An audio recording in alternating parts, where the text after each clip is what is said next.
আশা আর দেওয়া। দুনিয়াতে আসার জন্য সিরিয়াল আছে, দেওয়ার জন্য কোনো সিরিয়াল নাই।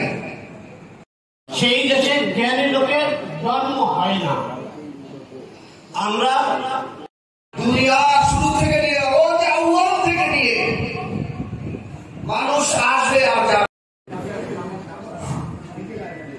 বিসমিল্লাহির রহমানির রহিম। নিজেই করতে হবে। আমার ইবাদত, আমাকে বেহেশতে পাঠাবার কারো কোনো অধিকার নাই, একমাত্র আমার এবং আল্লাহ। আমার ইবাদতের গুণ, তিনি যদি সন্তুষ্ট হন নিশ্চয়ই আমাকে বেহেশতে বাস করবে। এবং আমার শ্রদ্ধায় জানি, নিশ্চয়ই আমরা জানি, আমি এই কথাগুলো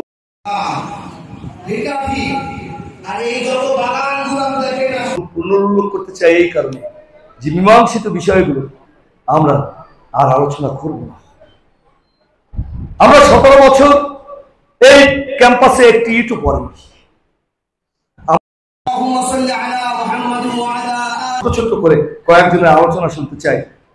রফিক সাহেব, যিনি গার্লসের প্রিন্সিপাল রয়েছেন, তিনি আলোচনা করবেন।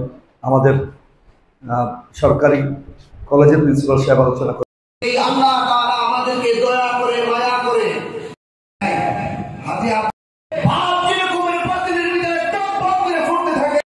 দোয়া করবো, তার উপর মাগফিরাত কামনা করবো।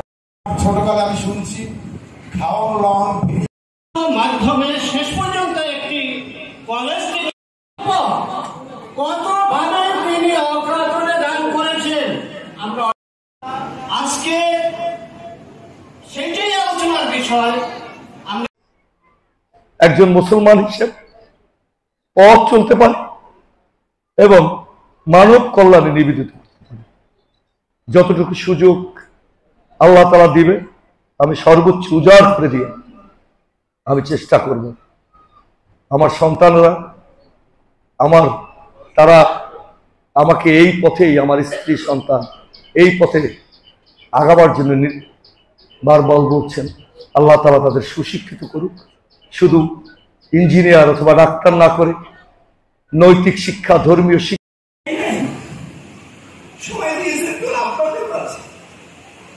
আপনাদের জন্য করেছেন, আপনাদের আপনাদের হৃদয়ের মধ্যে সে আছে। এই তো আমার সার্থকতা, এই তো আমার পাওয়া। আমাকে কতটুকু সময় দিয়েছে, কিন্তু তারপর সবাই দানবীর হিসেবে, ব্যবসায়ী হিসেবে, একজন সমাজসেবক হিসেবে, একজন চেয়ারম্যান হিসেবে দেখছি না, আমি দেখছি পিতা হিসেবে। সে একজন পিতা ব্যবসায়ী।